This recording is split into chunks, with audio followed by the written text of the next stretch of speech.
Today, I'm visiting the beautiful Dean's Court, a Georgian country house in the center of the historic market town of Wimborne in Dorset. This is a house with monastic roots dating back to the 8th century. I'll be delving into the family archives with William and Ali Hanham, whose family has lived here for nearly 500 years.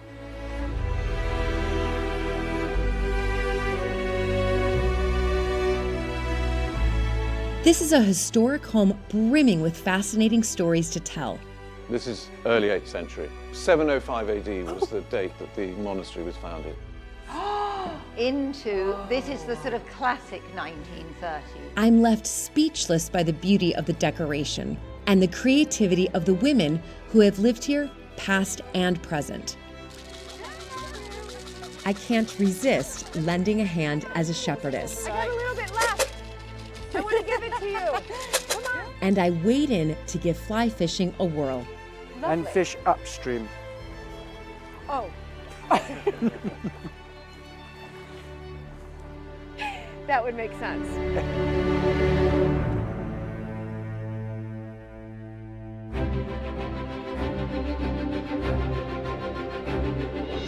When I married into the British aristocracy, it was the start of a wonderfully exciting journey. But it was also a little daunting. I became a Viscountess, and for an American girl from a small town outside Chicago, that was quite a shock. I live with my husband Luke, heir to the Earl of Sandwich, and our family at Mapperton House in Dorset. Living in a place like this is a joy, but also a challenge. And every day we're aware that we're preserving a very special part of Britain's heritage.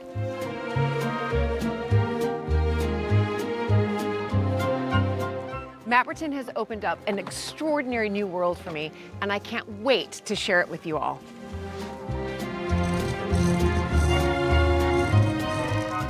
So if you love castles and manors and stately homes as much as I do, please join this American Viscountess as I journey into the British countryside in search of some of Britain's finest historic houses.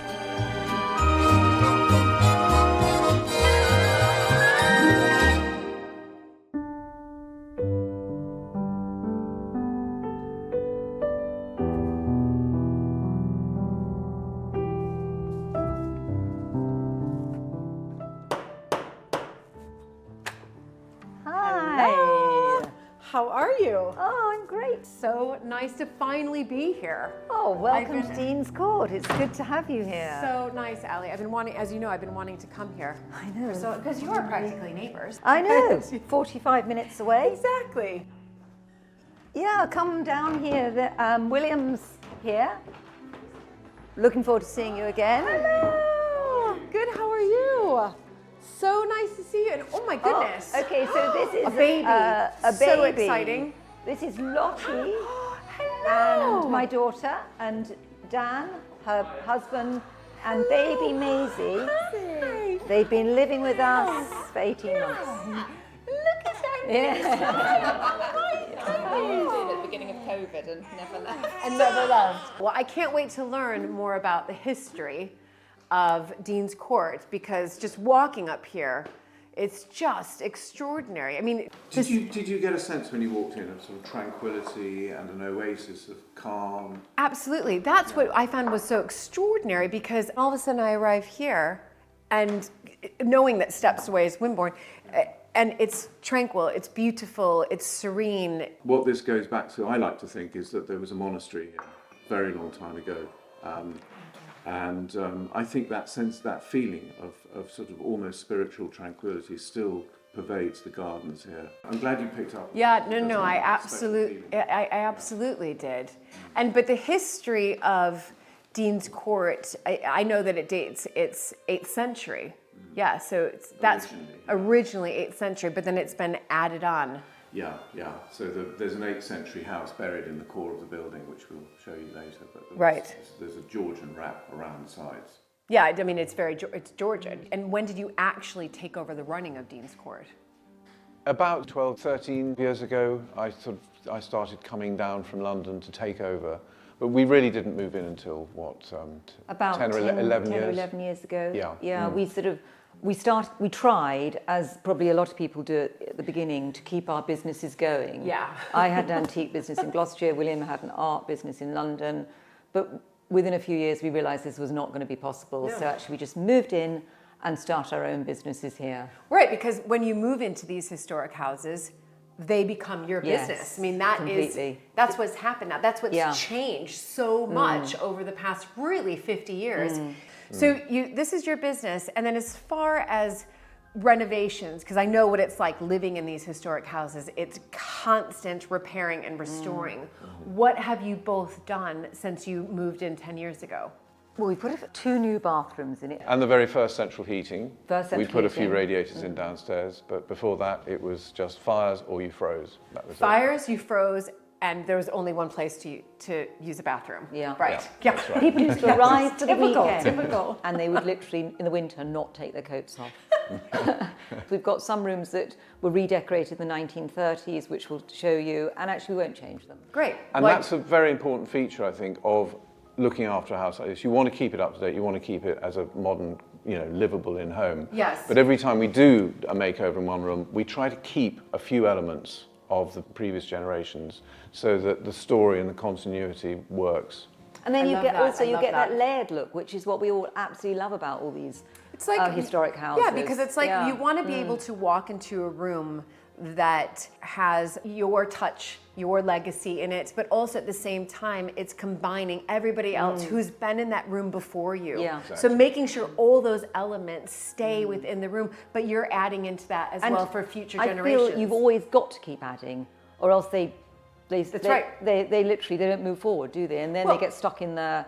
And you're living in a museum. You're living in a museum. That's yes, you've got to constantly keep changing them a little bit. This is what I really like about these historic houses that are still privately owned, lived in by the families, because they're not museums. No. We're continuing to evolve, and we're continuing to add on, and we're continuing to really add to the stories that only we can tell when we have people come for weddings, come to the shop, come to the restaurant. And that's what makes these historic houses so much more interesting in my mind to come and visit and see, because it is living history. I mean, this really is living heritage, living history right here. Absolutely. And this house is a lovely example of that, because every single moment in English history for the last 1,300 years has left an imprint, Right. particularly in the last 500 years. Well, I'd love to go see some more. Great. Should we do that? Yeah, Okay. perfect. You lead the Lovely. way. Right. So I can really start to tell now the difference between what you've done with this paint and then this. Yeah, these rather startling colours. These are the old original colours which defined the difference between the staff quarters of the house and the non-staff quarters. We mentioned the earliest part of the house, and these 2 rooms in here and in there formed the Saxon part of the house. And you can see that it's actually built of very thick masonry. Those 2 arches over there were punched through in 1725. But this was the hall house. But you've got to use a lot of imagination, because you'd have probably had a hearth in the middle of the floor here with a hole in the roof to let the smoke out.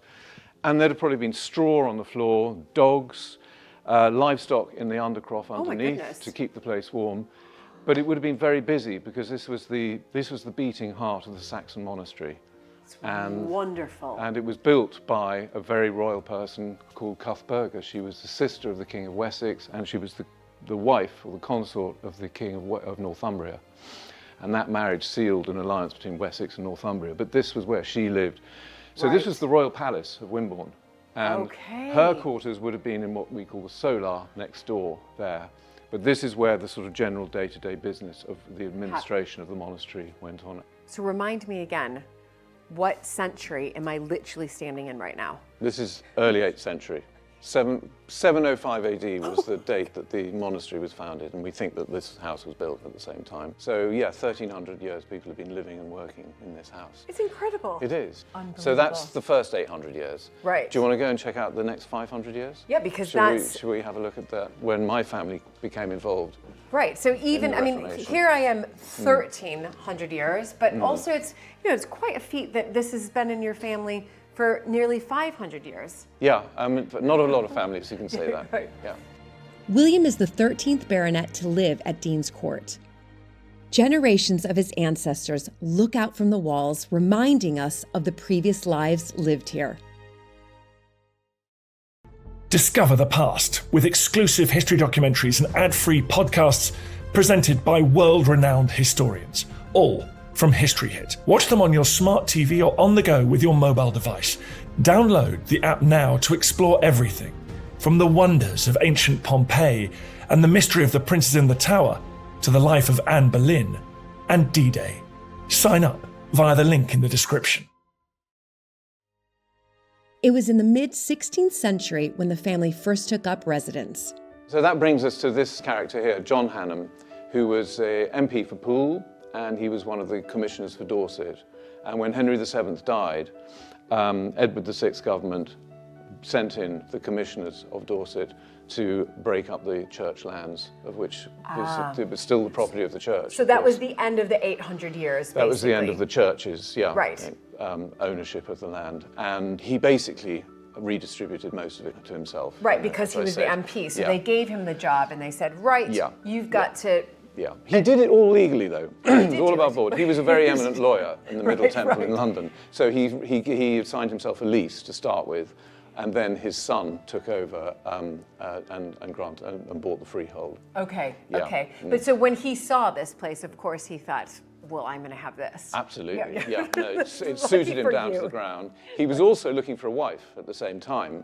And in 1548, he picked out the richest heiress in Wimborne and married her. So this was a very good year for him indeed. So this is, though, a Tudor painting. This is a lovely, portrait. It's probably done in the year 1548, but it's by an Anglo-Flemish artist, we should say. We don't know who exactly. The closest painter is someone called Stephen van der Meulen, who did come to England, but a little bit later than this. But what it shows is a man presenting himself in a sort of mercantile style. Right. As a wealthy man, this is the whole point. The gloves that he presents are a sign of affluence. And of course the signet ring, which tells us about his family. But the ruff and the hat and the whole style of the painting just sort of shouts, I'm doing well, I'm wealthy, and I'm going places. Right. Yeah. But it's a beautiful painting, and it's probably the best one we've got in the house. Yeah, no, it's beautiful. But he would have paid that painter with his new wife's money. Right. But the sad thing is he didn't accord her the same high quality portrait as he did to himself. Oh. Here she is. Oh yeah. There's a big difference. There's a big divide, there's a big quality gap here. They're not even a pair because she doesn't face him, so this is a pendant. It's obviously done later than his own portrait, but he was very keen to establish himself at first with his own portrait, and I think this was an afterthought done by a much less expensive painter. And what is she holding there? Gloves. She's holding gloves as well. Right. Yeah, Yes. yeah. Okay. It was her money after all. Okay. But she's called Alice Orange. Okay. She's nothing to do with the Dutch House of Orange. This is before all that happened. Okay, before. So this is a French name. It was Alice de Orange. Right. Yeah. Fantastic. But there you go. It was the third baronet, Sir William Hannam, in the mid-18th century who transformed the layout and appearance of Dean's Court. The Saxon Great Hall was wrapped in a sequence of Georgian rooms, and the facade of the building we see today was added. Each generation adapts these historic homes to their taste, and the library was the first room William and Ali decorated when they moved in.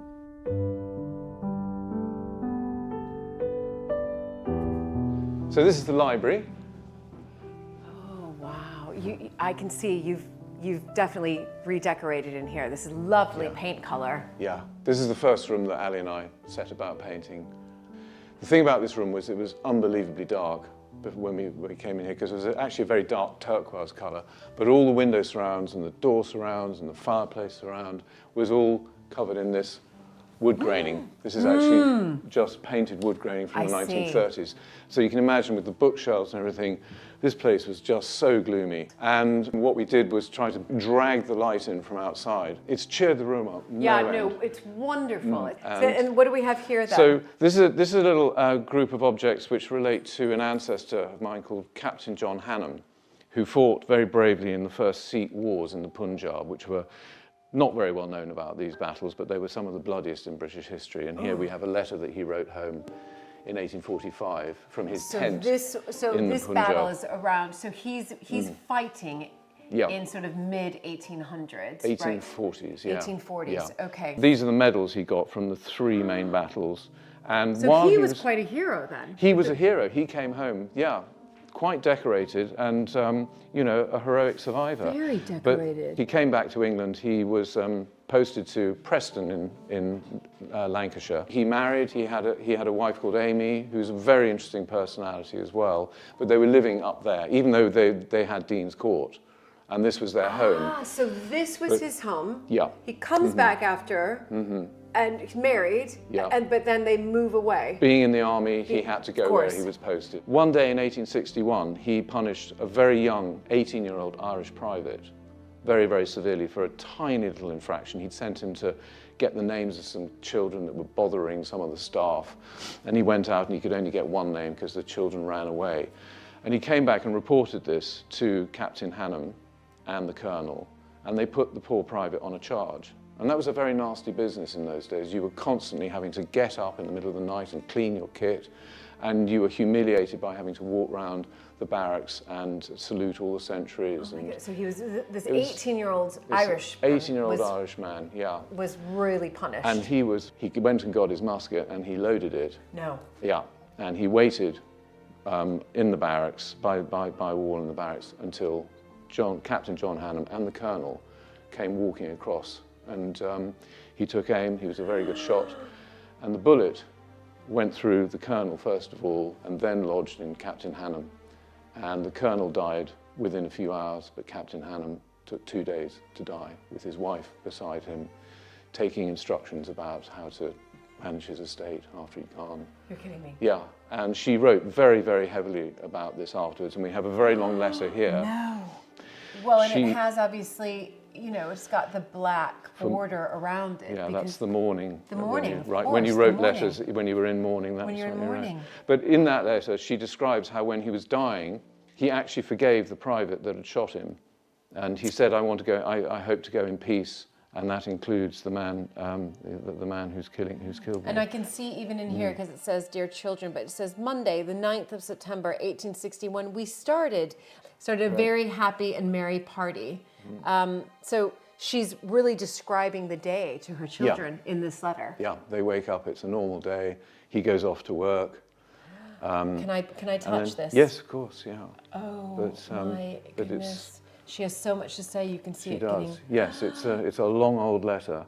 But she was a wonderful writer, his wife Amy, and she wrote copiously about all sorts of other things. What you get from her writings, not this, but also other writings, is the incredible despair and grief that she felt at the murder of her husband. This wasn't just a marriage for financial reasons or anything. This was a real marriage of love, and she was absolutely destroyed by the death. And you'll see here, we have a little box which says, "The bullet that made me a widow." No. Amy Ursula Kyle, Hannam, those are her initials. Wait, she has... This is the bullet. This is the bullet that made me a widow, and there it is. Did she write in...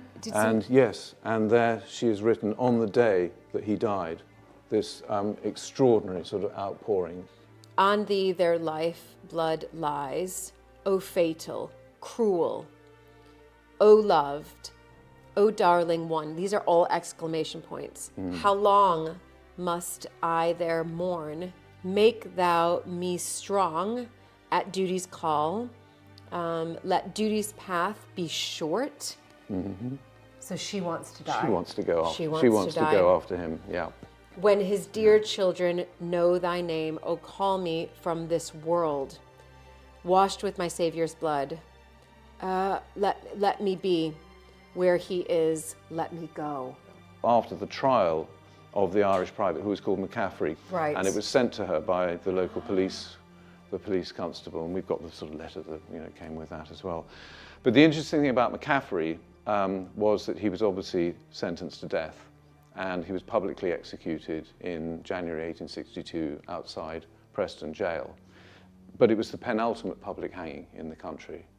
They stopped doing them soon after that. Right, so he was hung. He was hung, yeah, and in front of a crowd of 35,000, mainly Irish onlookers, who'd come out in disgust at the whole thing. They'd heard the story, and of course there'd been the trial, and they were on his side, and they hated the British Army. All of these. So the 35,000 35,000 that came out were actually on his side, on the Irishmen's side. Because they were predominantly Irish. It was hugely written up by the press, particularly by the time we got to McCaffrey's execution in January. But this is four days after he died. His body is put on a train from Preston down to Wimborne. It arrives 8 hours late, so it's quite nice to know that that trains actually did not run on time in those days. And so the funeral, which was supposed to take place at midday, took place at night at 8 p.m. And they marched from Wimborne station to the cemetery, and 2,000 residents of Wimborne turned out to pay their respects. How unbelievably heartbreaking, though, this story. I mean, heartbreaking on both levels. You know, you've got somebody who was murdered, and now you've got the widow who's absolutely beside herself, heartbroken. But then also you have this 18-year-old Irish boy who was also executed. And the press, when they wrote it up, said he looks like a child. He looked like a 12-year-old. Oh, I can't even, I mean, I that gives me chills. That gives me chills. It's a sad story. It's just very, very sad story. Amy Hanham retreated to Dean's Court in deep mourning. Following Victorian social convention, she dressed in black and muted tones of gray and purple. Her room here is painted in the same color scheme. So this is the mauve room. It's stunning. I mean, it's really stunning. I mean, if you're in mourning, I would like to be in this room because there's something, even though you're in mourning, at least there's a little bit of cheerfulness here. Yeah, and it's a nice calming colour, actually. I mean, even if it wasn't to do with mourning, it would still be quite an interesting scheme. And so is this the original, I mean, it looks... This isn't the original paint, this is why it looks in quite good nick, because in the 1980s it was falling off, it was peeling, so my parents actually just replicated the exact colour scheme.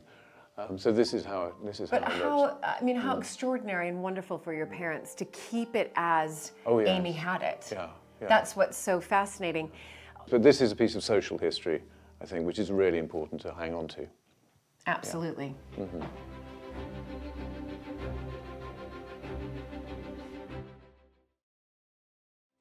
I'm very happy Buster's coming with us. I know, he does actually love a visitor.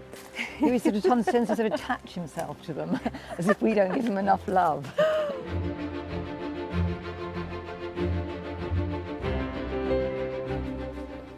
So here we are coming to the kitchen garden. Lovely.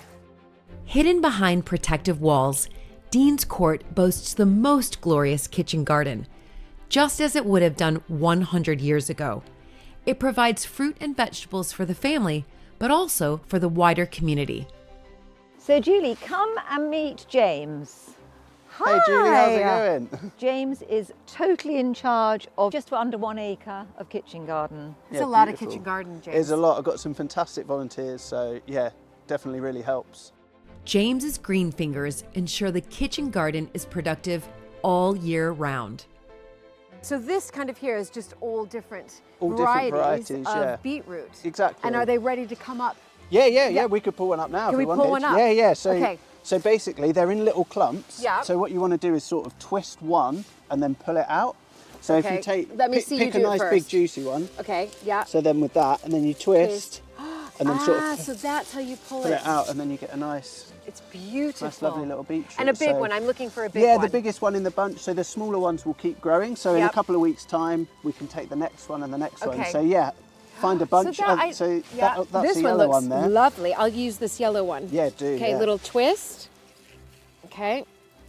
Oh my goodness. There you go. Perfect. Look at that. It's beautiful. Natural. Oh, wow. I mean, I don't want to ask if I can take them home, but can Absolutely, 100%. Yeah.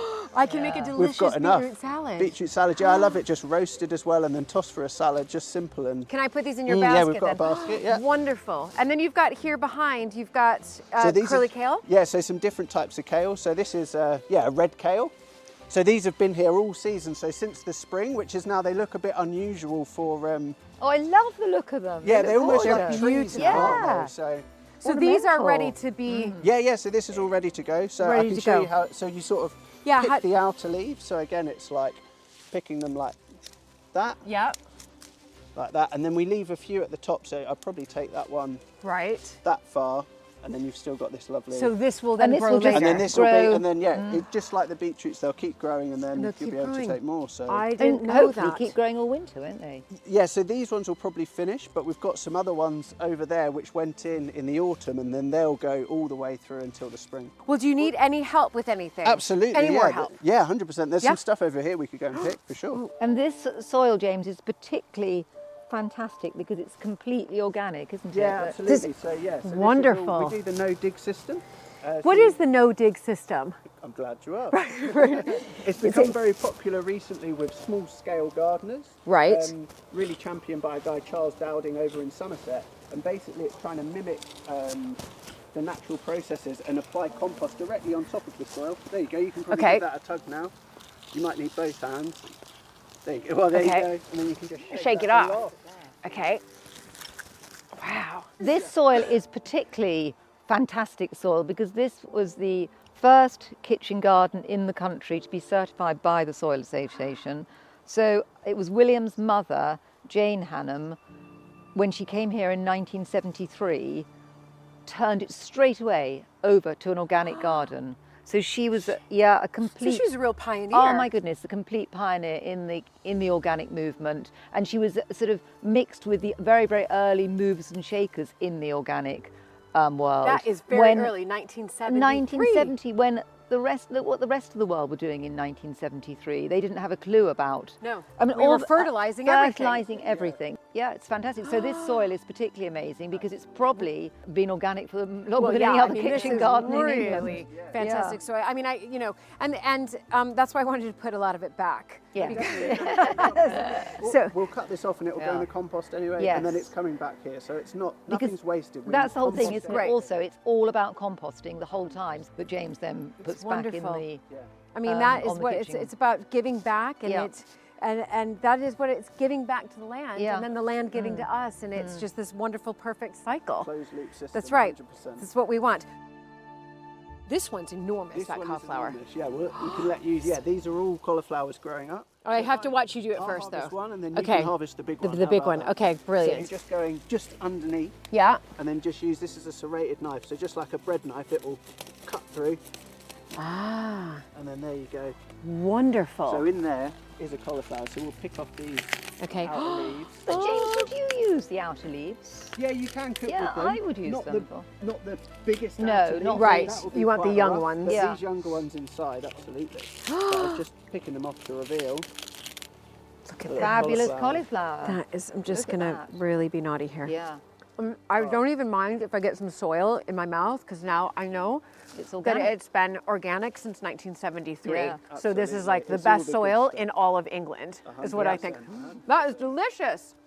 Right, Okay. so I'll give you that. All right, this is a whopper here. Yeah, you've got a monster. Okay. That is a whopper. Okay, isn't it? so I'm gonna go at the base. That's it, perfect. Okay. So just like, slice of bread. Okay. Yeah. How was that, James? Is that Amazing, all right? looks brilliant, yeah. Okay, I'm gonna hand you back that Yeah, knife. perfect. I'm gonna pull these away, and it's the big reveal right here. Perfect, yeah. Oh my goodness. Look at this glorious cauliflower. Yeah. So we'll I mean, roast that up. incredible. It'll be delicious. It certainly will. I just have to have a little bit of that The right here. goodness, Yeah, 100%. Yeah, organic, fresh, Best raw cauliflower I've ever had. Cauliflower. James uses the organic ingredients from the kitchen garden in his cooking, conjuring up the most delicious recipes. You're cooking a curry. I'd love to come and help you. Amazing. That would be fantastic. Yeah, 100%. Any help's great. So should I meet you later? Yeah, I'll grab the veg together and we'll meet over there Okay. shortly. Oh my gosh, brilliant. Thank you, James. This has been eye-opening, fantastic.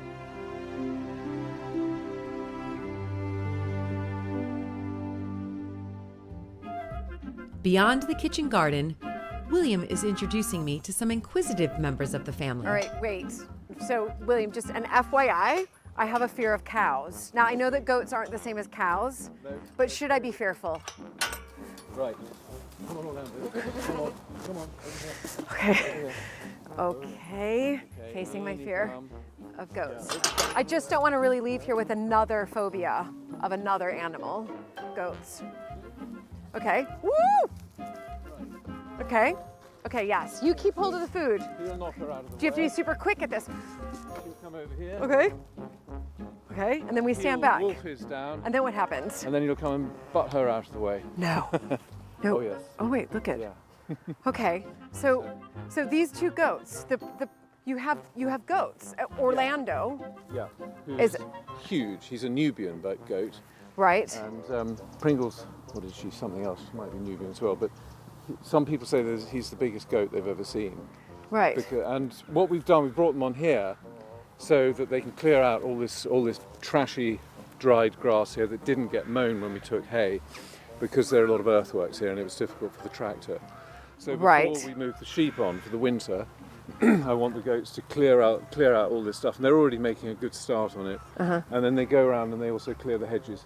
Oh, so they're useful. Oh, They're yeah. useful goats. Oh, they have a Okay, purpose. they have a purpose. They're not just pets. Right. Well, with the names like Orlando and Pringle, I thought maybe they're your pet goats. Look at this. Okay. There, Okay. Pringle's Sorry, like, Pringle. give me That's it. give me some more. it. Oh dear. No. Oh dear. Sorry, Pringle. Okay. Oh my goodness! Orlando literally like headbutted Pringle out of the way. He's a brute. That was extraordinary. Complete brute. So what happens when you finish with all the feed? Um, Like what happens? Will they Well, then go just after you off, yeah. next? They don't really need feeding. We just do it so that we keep them under control, and when we want to collect them up and take them somewhere else with Right. their little house, they'll come running. Okay. Yeah, Right. yeah, So that was it. yeah. But they're obsessed Okay. with food. They think about nothing other than eating, Okay. and it's what they live for. But this helps me the next time Yeah. I encounter goat. I'm just going to make sure that I've got some feed with me. Okay. Right, Okay. I've got to get out of here. Orlando and Pringle aren't the only ones mowing the meadows here on the estate. A flock of 35 sheep graze happily under the watchful eye of shepherdess Louise Marshall. It's just so wonderful to wander around Dean's Court. And then, of course, I'm wandering and I find you and I find your sheep. Yeah. But, when I think of England, I always think of England, green. But of course, then I see, all around England, you see sheep grazing. But for me, in one sense, it kind of saddens me because I know that the sheep that are grazing are usually going to be on people's plates. But that's not the case with yours, is that right? No, they did start off as a breeding flock, but I rapidly changed my mind, and they've become a rescue sanctuary now. So now I rescue sheep. you? Everywhere. Oh, you do? Yeah. But how do you rescue them? Are you finding them that they've been lost, or? No, sometimes the vet will call me and say there's a lamb here that's going to be destroyed because the farmer doesn't want to invest the time or the money in them. Some people, they have them as pets and they've died, and they need new homes, or they've moved on, or Right. sometimes they're welfare cases that need to Right. be come somewhere So safe. you kind of rescue the lost sheep. Yeah. Yeah. The unwanted, The unloved. unwanted. There you go, there's their feed. They have, Okay. it's called sheep nuts. Yep. So it's all sorts of molasses and vegetables are all put into a nice little cake for them, and they So- love them.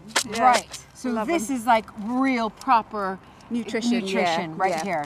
Yeah. Oh, So fantastic. it's always a we've got lots of grass here. It's very Yeah. nutritious, but these are just an added extra to Yeah. keep them sort of friendly towards you, and through winter as well, we'll give them a bit extra. And how do you feed them? Do they come up? Yeah, just give it old shake and Yeah. watch them run. Come on, girl. Do you have you named? Oh yeah. So you know every single Yeah. name? No. This is my oldest sheep. This is Horatia. Horatia. That's Penny. Here they come. That's Buttons. There we are. Oh my goodness, they're literally all coming. Look at this one running. That's Rosie. Rosie, That's big old Rosie to How do you- Bonita Lolita. how do you keep track of their names? Well, it's like your children, really. That's Miss Eglantine. She's really old. She's my second oldest. She's your second. How old is Yeah. she then? She's 14. She's 14. Yeah. So that's There we go. considered old in sheep years. I mean, yeah, generally sheep don't really get past 9 or 10. Oh, So oh my she's goodness. doing really So well. She's fantastic. She's very active there too. What we could do, we could put them in their troughs if you like. We can Yeah. top up. Okay, Let's top brilliant. Up. Right. You start at one end to fill the trough, and I'll meet you in the middle. And just a little bit in each of them. Yeah, just stick them all out.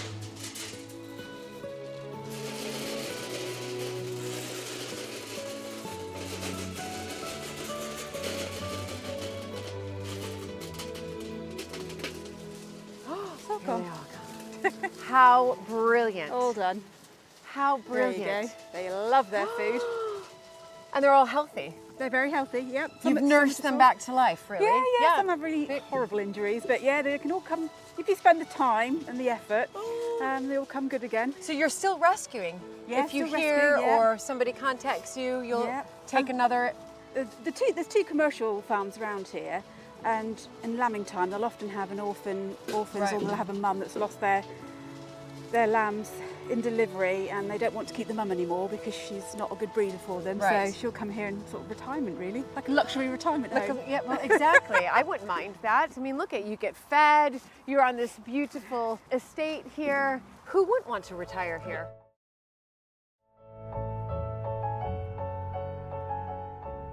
Dean's Court and its landscape stand testament to the political upheavals and stylistic changes of generations past. From the foundations of the Saxon monastery led by a royal abbess to the 18th century facade we see today. Wonderful. Ooh, I love it. And this Georgian door. Isn't it lovely? Yeah, it's just Huge extraordinary. Opening Georgian Wonderful. door. Yeah. Right, where are we off to? Right, let's go and look at the pond. Fantastic. Over this way. It's just so beautiful and calming here. And look at, you have a pond now too. Yeah. I mean, you have everything here. Everything. Yeah. Wow. So, I mean, this is just so lovely. I mean, I would think I would want to swim there. You know, William, I'm a big cold water. you could do lengths, it's 125 yards. I'm not sure if I do lengths. I like my 2-minute cold dips. So it's Yeah. quite cold, I assume. It is pretty cold. I mean, I've only been in the summer clearing weed, but it's not very deep. It's about 4 or 5 feet deep. Right, so that's it's- perfect for me it's to do pretty my safe. dunking. Yeah, absolutely. brilliant. This was probably a Roman reservoir Ah. originally, because we had a Roman fort just across the fields there in about Okay. AD 45. Okay. A huge garrison with 4,500 legionnaires. And we dredged it in 2013. We took 1,000 tons of debris that had all fallen off the trees out, spread it over the field next door, and found huge amounts of stuff. I spent a week in there with a metal detector. You're kidding me. Yeah. Oh, so But fun. That one is of the so things fun. that I found is this, It's which a Roman is coin. it's a Roman coin with the head of Claudius. Wonderful. Which makes perfect sense because Claudius was the emperor at the time, and he issued a There it is. license to the garrisons in England to mint their own coins to pay their armies, which was eminently sensible Roman practice rather than shipping money from Rome to the across course. the empire. So that was a very nice. I mean, interesting did your find. metal detector go ting? I mean, was it like... bzzz? It was pretty Yeah. busy. Yeah. Yeah. You Yeah. must have been so So- excited when you found this. Yeah, because that sort of does confirm that this piece of water is pretty ancient. You're pretty ancient. Yeah, Well, yeah. as is, all of Dean's Court, really. Yeah, yeah. But So- there have been people living and operating it. Now, Yeah. this is the other little thing I found. Okay. It doesn't look like much, but it's a Saxon dress pin. And the British Museum have got lots of these with Right. that particular design. It's called polyhedral with dot and pin pattern. But they date usually from 600 to 900 AD. AD. So the timing is pretty good for a Yes. Saxon pond. And I imagine that what was common was for the Romans, when they left reservoirs everywhere because they were obsessed with water, even Yes, in a they country were. like Yes. England. But they, Yeah, of course. I mean, look at But- Bath Spa. Exactly. Yeah. And of course, when the Saxons sort of took over, instead of digging new ponds, they just took over Roman reservoirs and usually expanded them. And it was very common practice for monasteries to do the same, because monasteries needed fish ponds because they had so many days where they couldn't eat meat. Of course. So they ate fish. Yeah. But next to the pond here, we've got these two incredible trees, and this is the swamp cypress, Yes. which is 110 feet tall. it's And next to it, the enormous, tulip tree, gigantic. which is about 95 feet tall. Two American trees. Which, Anytime I hear the word American, I'm like, yes. yeah. So why do you have 2 American trees here at Dean's Court? That's a very good, I mean, no, I'm very just- good question. Yes. We think the only possible explanation is that they were planted here by Thomas Hannam, who sailed to America. When he returned in early 1607, that he brought them with him and he planted them here.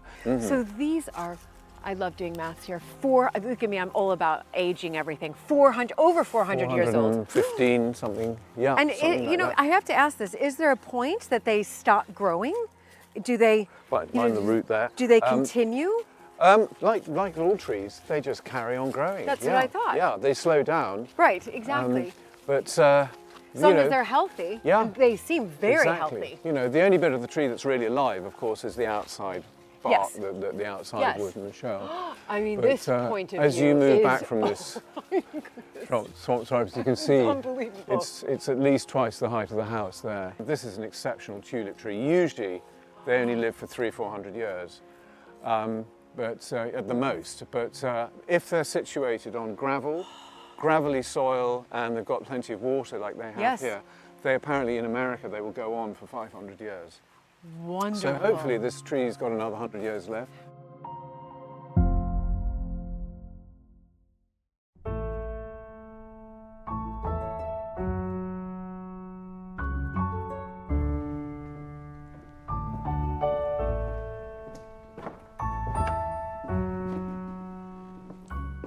Hello. Hi, Julie. I thought I might find you here. Yeah, to the morning room. Excuse the chaos. No, I love, Excuse you know, the I've just done a boxes. little bit walk around myself, and every room is so different, Very different. which is wonderful. And it's like you're walking back into time in some of the rooms. You know, I've Yeah. just gone from the library, Which is obviously the room we've completely redone. redecorated, Yeah. but here, where am I walking into right now? So you're- what century? You're walking into a bit of a mixture in here. You're walking into a room that was, the wallpaper goes back to 1868 and the painting is 1930s. It's the one room we're not really quite sure what to do. We absolutely love it. We've just taken the carpet up because it was completely moth-ridden. The original carpet that was put down in here. The painting, absolutely beautiful, but then you can see, look at the ceiling and the beautiful moulding. Yes. But it's, you know, if we just painted the ceiling, it would look ridiculous. You suddenly have this bright white ceiling. It would emphasise actually how grubby and stained the wallpaper is. But I am really noticing though, so basically I'm in a room of 19th and 20th century, Yeah. kind of a mix match of the Yes. two of the centuries. Yes. But what's extraordinary is just all of the Yeah, painting. absolutely that's- beautiful. The detail. Yeah, so Cordelia, who came to the house, lived in the house from sort of 1900 to about 1948, came with lots and lots of money after the 20s. She had lots of money and started redecorating. And she, in the early 1930s, would have commissioned a decorator, but when sort of everyone was into painting and colour and special effects with the paints and stippling, and that's exactly what these beautiful doors. So she obviously decided to leave the wallpaper in here, which is absolutely beautiful, hand painted. So the wallpaper. The wallpaper is is 1868. 1868, yeah.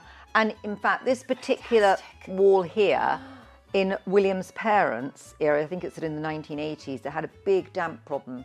So actually Right. they sort of redid this and they cut out every single star that was original and put it onto new paper. You're kidding And they me. redid this corner. So they were that- able to save the stars. Yes. They cut them out. and put them onto them onto new new wallpaper because you can wallpaper. see that's slightly Yeah, you can. whiter also than, say, the wallpaper over there.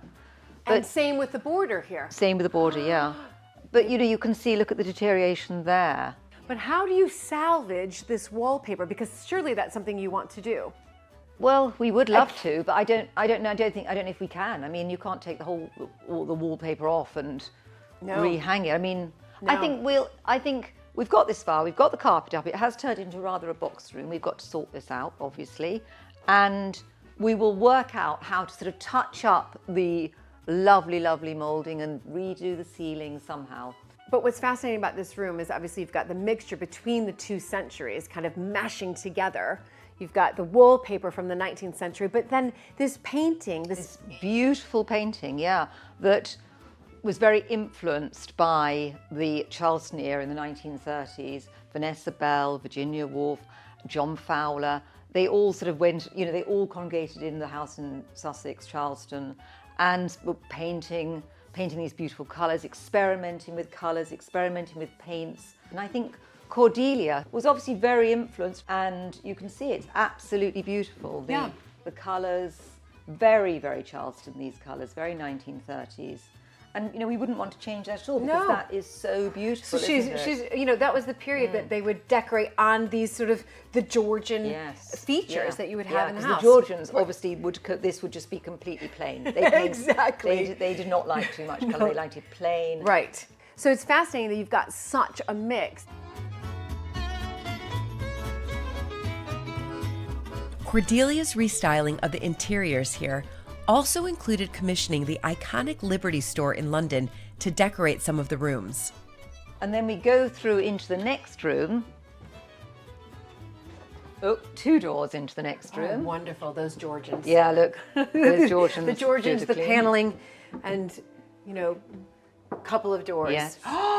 This is the sort of classic 1930s.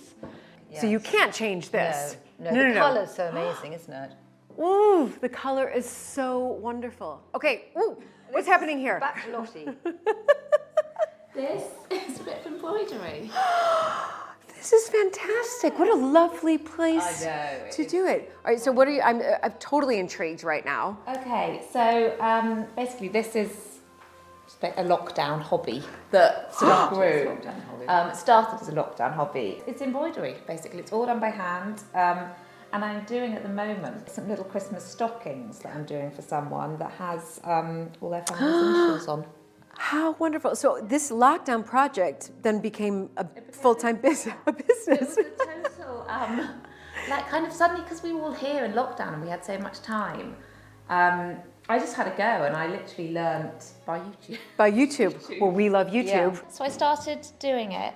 Then I basically set up a little Instagram account for it. This is brilliant. And then it just grew. And But I think it's fascinating also because you're doing what they did sort of 100 years ago, but this time you're being a really fast forward businesswoman, which is trying to be. Yeah. No, it is quite, it's been fantastic. And it's been lovely during lockdown actually to do it. And nice that this room's being used again, because it was a bit of a museum, this room, for the wool. Of course. Since we've been here, no one really came in here. I think what's extraordinary is you're taking this lovely craft that's been around, you know, for a long time, but you've modernized it and making it into a business. So it's like this, I love it, this modern working mother. Taking a craft and making a business out of it. Well, also, that's what's quite nice. It's such a therapeutic kind of like old-fashioned thing to do, but I literally couldn't have done it without technology. No. I wouldn't have sold anything without Instagram, and I wouldn't have learned how to do it without YouTube. Yeah. It's the meshing. Just like that room over there was meshed in the centuries, we've got the meshing of here. Exactly. Of the same thing happening, sort of 21st century with the 19th century, if you like. Yeah, exactly. No, and it's so exciting, and I feel now it's kind of like, God, I've found a new kind of business that I can now do going forward with a baby and just working. Great. Well, I've got 4 children, and I might be contacting you and commissioning you for something to do, maybe 4 stockings. 4 stockings. Since we're coming up to that period. Anyway, I will leave you to your piece because I know how important that is, especially when you have a 4.5-month-old. Lottie's business threads back to another creative woman who lived at Dean's Court. In the 19th century, Amy Hanham, who had been widowed when her husband, Captain John Hannam, was murdered, created beautiful embroidered furnishings. Harking back to its monastic roots, Dean's Court is just a short walk from Wimborne Minster and the historic market town.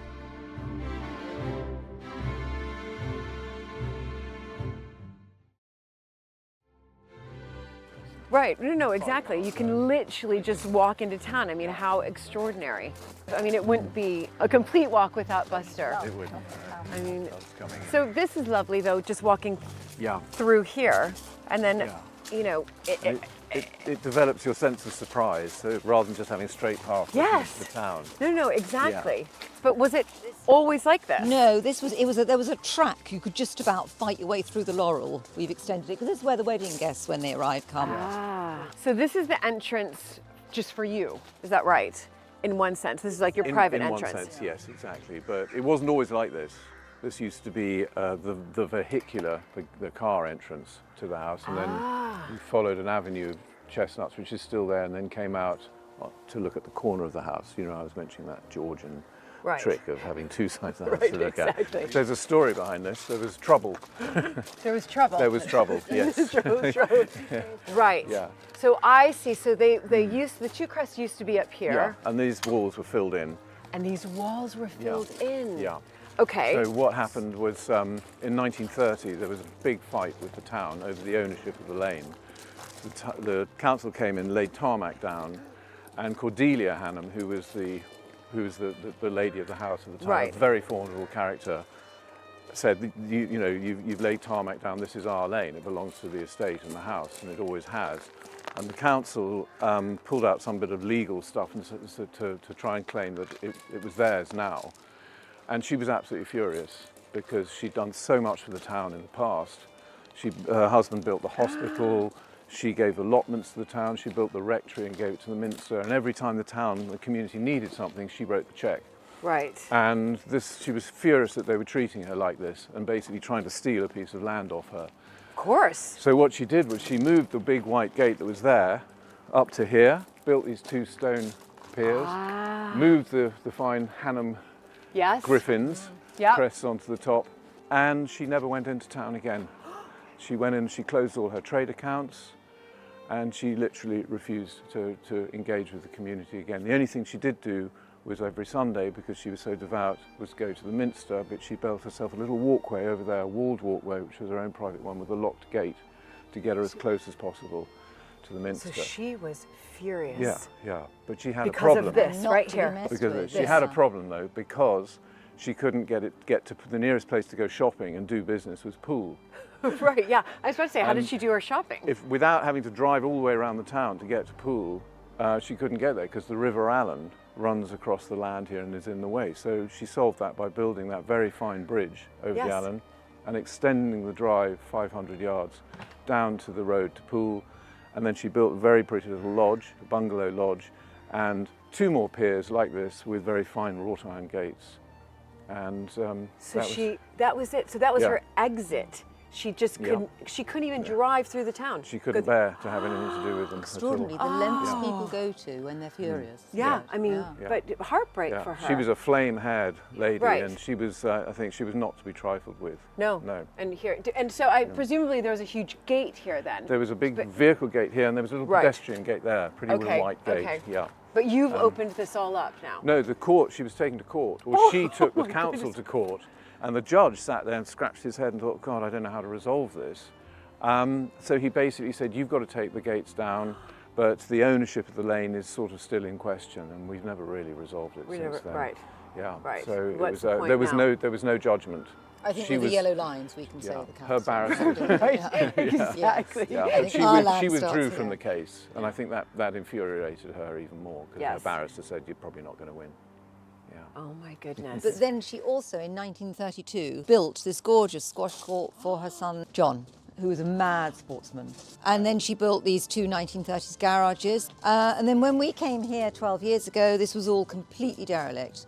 It was literally overgrown, just a farm gate here, and just came in. The squash court was structurally quite sound, but completely derelict on the inside. So then did you have thoughts of what you wanted to do I with was slightly starting to miss my antique shop in Gloucestershire, and was saying, with my shopkeeper's hat on, saying, this would make a fantastic shop, because it's just right on the corner of town, this would make a fantastic shop. So actually we did we'll take you inside, we did quite a basic restoration on it. It's wonderful. And then a year later I kept looking at this 1930s garage. Yes, which was also derelict, is that right? Well, no, my father had an old Bentley which he kept in there. He'd stopped driving it for years and years and years, and it was sitting there just sort of rotting away. Right. And so in 2013 we turned it into our little cafe. Wonderful. Yeah, this is morning, Anna. Good morning. Hi, Anna. Anna's just set up all the cakes, all the delicious homemade cakes. I think it's brilliant though, Ali, what you've done, taking this and, really thinking outside the box. Here it was a garage,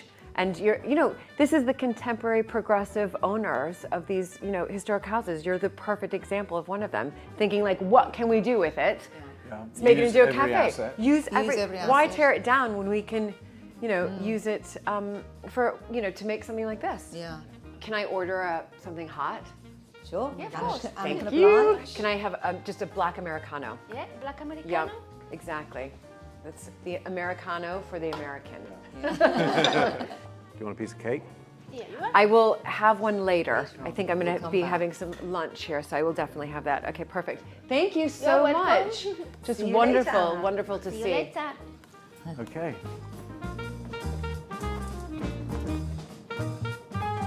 Yeah, so come over and see the shop. With her knowledge and background in antiques, Ali has furnished the cafe with such style, echoing the 1930s. So this is our shop. Hi, Alex. Lovely.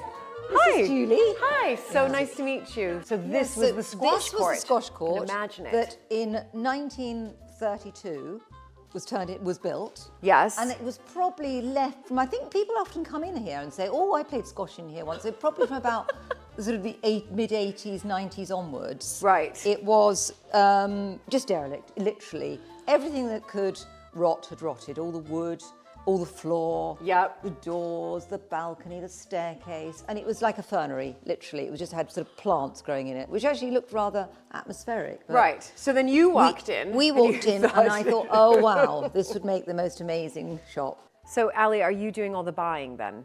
Yeah, I do all the buying, yeah. And I try to buy as much locally in Dorset as possible, so little soap makers and candle Yes. makers and all the people doing their different trades down here. But also I go to some of the trade fairs in Paris and London. And then I go to India once a year Do for you about really? a month. Yeah. Wonderful. And what are you sourcing from India? Well, India, it's the scarves and the silks and Yes. the lovely rugs. And yeah, I come back, Alex, with all sorts of things, don't we, from India? Yeah. Oh, this is brilliant. What wonderful space and wonderful shop. And It's a good use for an old squash court, isn't Well, it? it's really wonderful what you've done, Ali, is, you know, coming in to Dean's Court and really putting your mark on this, saying, okay, here's a derelict building. Let me do something about this with your background in antiques and buying and creating a shop for the community and I couldn't to enjoy. bear the thought of it being pulled down.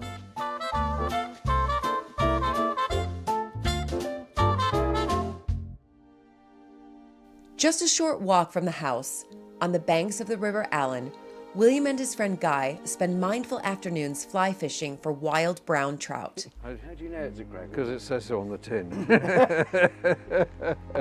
But I hope I'm not gate crashing. No, just a bit of fly talk. A bit of fly talk. Yeah, yeah. And, well, Just- I've come prepared, I think. Oh my God. Yeah, they're You are enormous. so ready. But Yeah. apparently this is what you need to That's fly what you need. fish. That's what you need. Is that Yeah, right? Yeah. Waiters That and a few flies and a flute. and a few trout. Yeah. I'd Yeah. really like to Wow. get that. And Yeah. a clear Trout. river. One, Yeah. two. Okay, so I've done fly fishing once before, Right. and I didn't catch a thing. Is that normal? Yes. Yes. That's Especially if you're with us.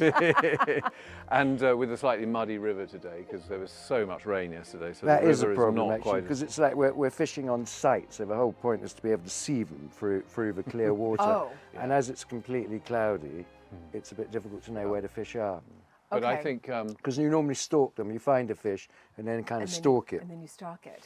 So So with now a- it's just gonna be down to luck. So now it's down to potluck. Okay, down Yeah. to potluck. Okay. okay. So you got to wader up, take a chair. I'll take a A chair. rocking chair's not going to work. No. No.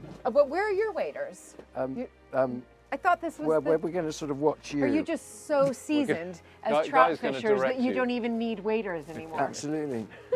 Years and years of doing nothing but fish. That you don't need the waiters anymore. I mean, they are rather spectacular, though. Beautiful aren't they? waders. God, Very look at grown that. up. I know. Thermal lined as well. Wow. Listen, I need to come prepared. Woo! Look at this. And what are these dangling things for? That's to strap them on if you want, but No, I think that's meant to attach to something that you probably should have higher up, like a waistcoat Maybe or it's something, when I, to keep you know, to keep them up. When I land a fish. Yes, Maybe you it's can hook the- one on Hang on each that. I can side. hook it on each side. Now that would Yeah. be a photo, right? That would be a I photo. could, okay, brilliant. okay. So you've got Okay. you've got the waders on. There we go. Just gonna, You've got a couple now, of how many rods. years have you both done fly fishing? About 10 years, Yeah. Right. I So mean, you're, Guy, so you're once a year. semi-professional then? once a year. but Guy and I cleared this river when we arrived here. It was almost grown over.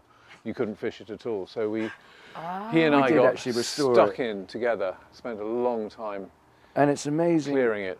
If we did a little, nature did quite a lot for us after that. It was an extraordinary experience, actually. Okay. Do I need a rod? Yes. You're gonna, Okay. we'll carry it for you. Okay. We'll be your ghillie. That's brilliant.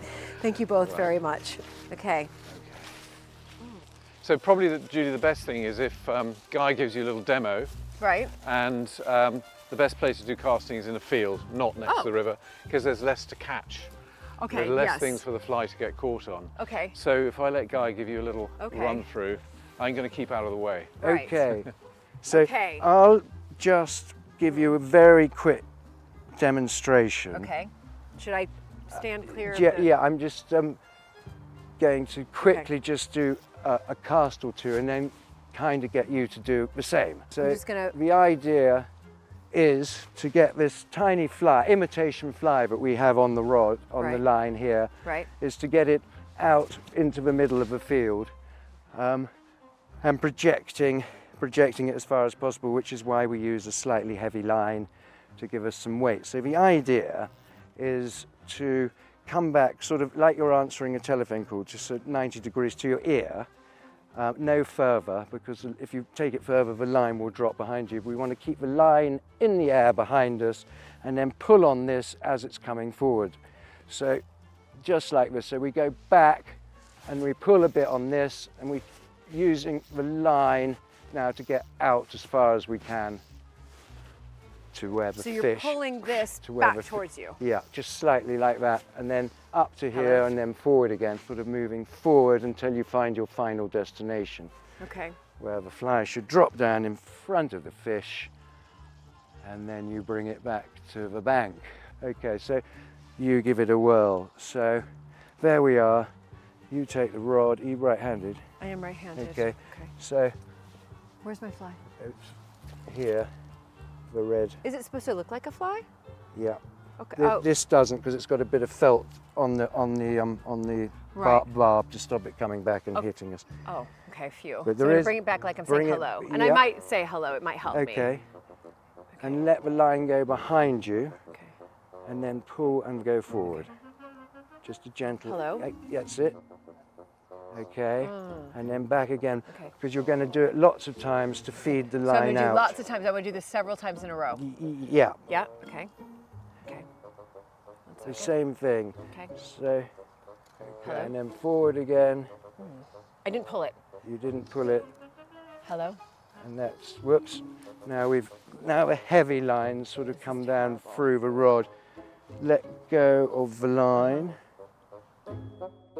If it's this difficult on dry land, I don't think the trout have anything to worry about when I wade into the water. Don't flick it. And remember, what we're trying to do is imitate fly life. So when that fly lands on the river, it needs to be really gentle, like a real one. So you just want to almost feel like gently. Okay, okay.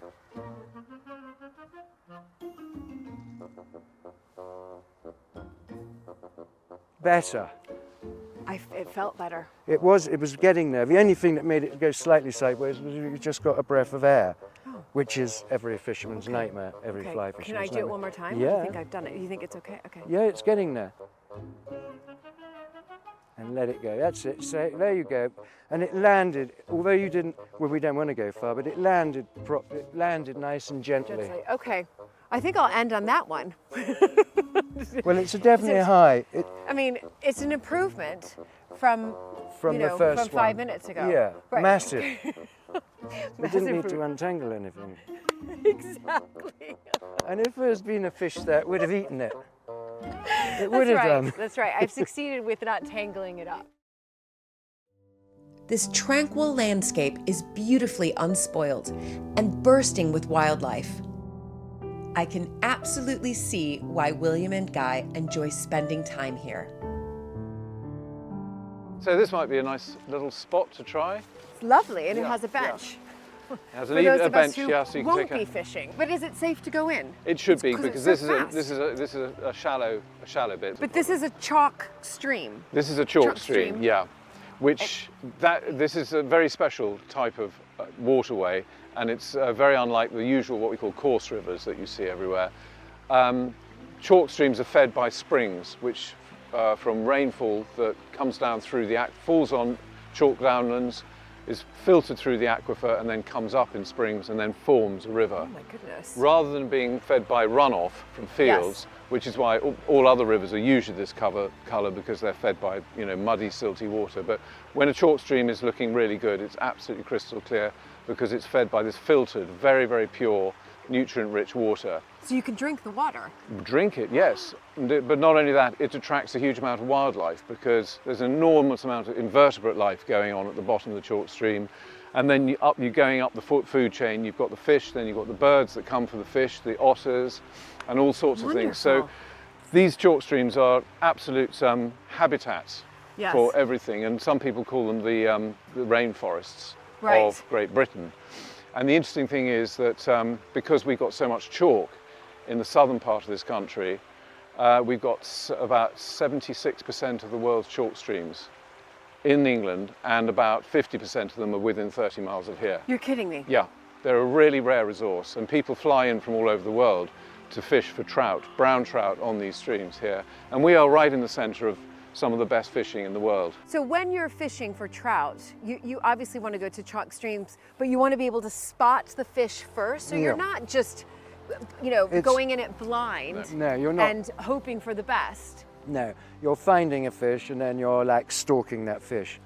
So as when William was just saying, it's gin clear. We walked down the bank and we could, if it was clear now, we could see lots of different brown trout. So you'll look at the fly life of that particular day and that time of year, and then you'll imitate that by putting a fake fly on one of these lines and then try and imitate it again landing on the water. But as you've already seen your fish, so you're just trying to aim just in front of its nose. So that when it floats over. So it's much more fun than regular fishing. It's better than just watching it's like a float. Sport. It's like a proper sport. Yeah. But a really, really good fly fisherman will only spend 50% of his time fishing. He's sitting there on benches like this, watching the fly life, watching the fish, seeing where they're rising, what they're rising for, and watching their behaviour. And then you're casting. just trying to imitate exactly what's happening in wildlife. But you're outwitting the fish. That's you're outwitting the fish, which is rather fun. So can I see you do a little cast We there, can Guy? do a little casting, but it's going to be hit and miss, obviously, I know, because we can't see. But I still have to see your, I'll get out of your way. extraordinary skill of casting.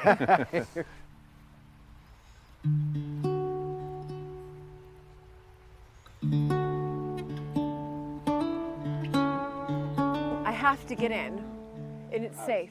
What? Did you get one? Oh my gosh, I thought you got one. Afraid not. And all the brilliant. fish that we catch here, we catch and release now. Right. So everything that we catch goes back into the river. Fantastic. Which is great, I think. Yeah, which is great. It's just. I think that's right. It doesn't take anything out of the sport. And then it was time to put the waders to the test. Ooh. Is it deep? It's a bit muddy at the side. Okay. I mean, they're working. I just want to, Don't go here. Don't There's go a where? pool there. So go straight. Straight up. You sure? Yeah. I know it pretty well. I should say, okay. Like, I'm not going to just all of a sudden plunge to my. Yes. You need a rod, don't you? Okay. Where is it? Is Well, it to look professional. It's quite Where's fun. your? Okay, wait. Ooh, it's quite. I mean, the current. Hold on. Okay, I'm just gonna. Do you think that this is good? This is great. It's great. Take a rod. Yeah. So I really look like I'm Sorry, doing Willie. it. Okay. I mean, I'm not gonna. That's it. No. But you could I'll flick just it around. pretend. Yes. I'll just pretend. Yeah. I mean, I want to. Shut your eyes and do the Zen That's thing. right. I'll do the Zen thing. It's my yoga. There you go. So here's my thumb. Wait, hold on. Yeah, that went straight. Exactly. I like the hello. It's looking good. That's great. And then I'll just let it kind of sit there. The only thing, and Lovely. fish upstream. Oh.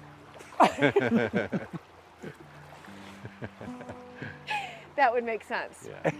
Gosh, but you could really spend hours here, couldn't you? You could, and people actually, do. You tune in to the wildlife and the flies and everything, standing in the river with it going in and around your legs. Quite often you'll be standing there and fish will be like swimming in and around you. I mean, that's incredible. And then you've got the joy of all the other wildlife. We've got a pair of kingfishers. I really could spend hours here. I can see how many people spend many hours here because you're not just trying to catch that fish, you're trying to find a little bit of peace. Yeah, you're immersed in it, and it is a bit like meditation because you're so concentrating on the one object in mind.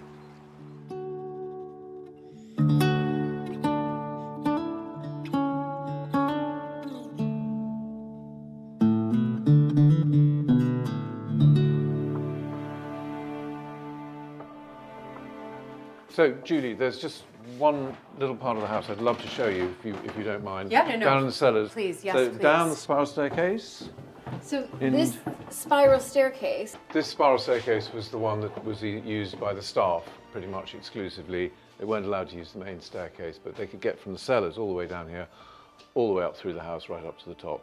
It's quite a steep climb. Yeah, but, that is a steep climb. Yeah. It's quite yeah, exactly. claustrophobic. Yeah. Right. So now we're heading. We're going to head like a maze. to the other corner of the house. Okay, I'll follow me. you. The cellars run all the way through the house, and they were a very important part of the function of the house, particularly when it came to food, because a lot of meats were cured here. They were brined or they were hung, and there were stores. That's the apple store in there. These are all really food storage rooms or food preparation rooms, and there's one vast. room. Yeah, it goes on throughout the whole house. But this is the Saxon bit. We're now coming out into the Georgian bit, and you'll see they sprung the arches off the old Saxon bit. And this is this little piece of wall here is the only exposed bit we've got. So this is the outside of the house that was built in 705 or thereabouts. Oh my goodness. So you can see the outside of the house. So when I was standing in the hall, I was standing in the middle of where this wall would have been. Yeah. When we were standing in the hall, we would have been essentially on what you call the second floor, because you'd have to go up. But, but because this was an undercroft. But, and you'll notice here where we've scraped out a bit of brickwork here. This is an old window that was blocked up by the Georgians, and there's the lovely stone lintel there. And you can just make out the outline of the ancient window. And you can see that there's this whole mixture of different types of stone here, so they didn't mind what they used. A lot of it is what we called heath stone, because there's a lot of sandy heath around here. And of course it was fairly light to transport and it was easy to build with. Right. But there could well be some Roman stone in here because they would just quarry anything that they came across. 1,300 years ago. Yeah. I mean, incredible. I'm so pleased I got to see this. That is just, that is a real treat. Just like the fictional Downton Abbey, historic homes once functioned with housekeepers, footmen, and butlers tending to the needs of the family. Here at Dean's Court, the basement is a warren of rooms where meals were prepared and food stored. After harvesting the wonderful organic produce from the kitchen garden, James is busy preparing supper. I'm supposed to be helping him. I'm trying to find James right now, but I'm rather interested in exploring down here as well. So I shall just follow. Oh, there's another one. I'm going to follow the smell, but before I've got to try to get into as many rooms down here. Look at, obviously, wine cellar, recycling, excellent, but wonderful. Wine cellar, oh, so fun. I mean, this would be brilliant for hide and seek. Actually quite scary. No, there's more rooms in here. I mean, I love going to downstairs of these historic houses because there's so many rooms. It's quite extraordinary. Oh, there comes the light. Not sure what this room was used for, but obviously this one's used for billiards now. But it's just extraordinary how many rooms there are. Look at this. Look at this. Look at this. Oh my goodness. It's like a treasure trove in here. Look at this old carriage. This is really filled with real Dean's Court treasures here. I mean, I would have a heyday here.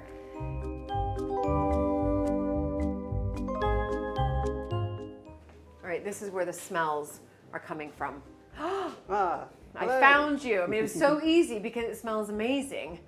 And oh my, it's beautiful. So yeah, cool. So what are you making then for? So we've got the beetroot that you picked earlier. So this is going to be like a beetroot chutney. So got loads of nice spices and some lentils and stuff, so that would be like a nice dipping chutney. Lovely. Then we've got some tomato-based sauce here, which we've used some of our own spices. So the coriander and fennel went to flour, and then I've harvested the seeds and used them in some of these dishes. And then we've got a dal at the back. So here are all the other veggies we harvested earlier. Oh my goodness! So Cauliflower. the cauliflower, this is your celeriac. Celeriac. Your Kale. And then this is a butternut squash, which I harvested before, but these are going to go in with the dal at the back. And then these ones are going to just sort of be dressed up with some of the herbs, parsley and stuff from the garden. Oh my goodness, what a feast. Yeah, this absolutely. is fantastic. Yeah, no. Wonderful. Okay, so what can I help with? So there's some aubergines just over there. So if you want to just slice them up, and then we'll pop them in with the tomato sauce. Okay. And then 15, 20 minutes, we'll be good to go. Okay, wow, Cool. fantastic. Should Awesome. I'm just Oh, going to yeah, have a little wash my hands. Yeah, cool. So is there like a particular way to slice up the aubergine? They've already been roasted, but literally we just want to slice them into pieces like that big. Okay. So you can do a few at a time. Okay, And, great. Yeah. Okay. That's So this is literally it. going into the tomato Yeah, sauce. So that's sauce. got, some of the spices from the garden and. And these are all your recipes? A mixture, yeah. I get inspired. I did some travelling in India when I was 5 years ago or so, and it's the food I most like eating. My girlfriend's vegan, so it kind of like spices make vegetables taste better. They do. So, They do. Spice it up. Good to go. So you can chuck that straight on in with these tomatoes. Okay. Cool. Fantastic. And you give them a nice Give it a good get all stir. that flavour. Oh, lovely. I mean, the smell is.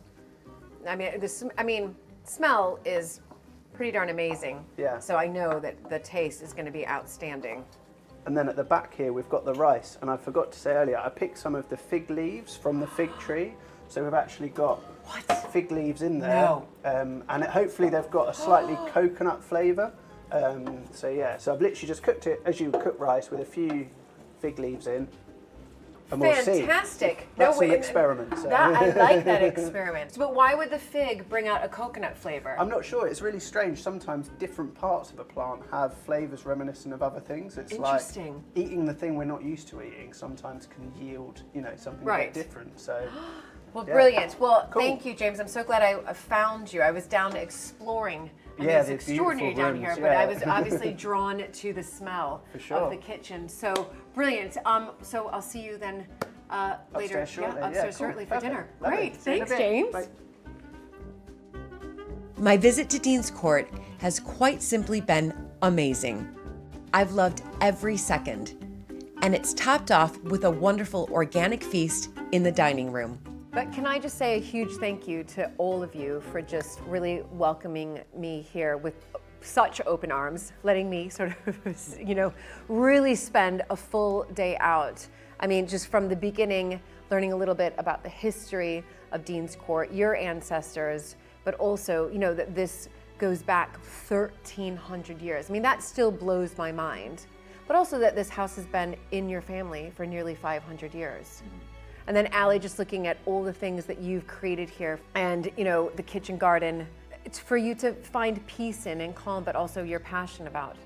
Lottie, I'm not just saying this, but just finding Lottie in that beautiful room, embroidering with the sunlight coming in and just bringing a pastime back to life, if you like, but also creating a business out of it. As I think it's just empowering women who are mothers as well, and especially young mothers, and that's not a lot of sleep.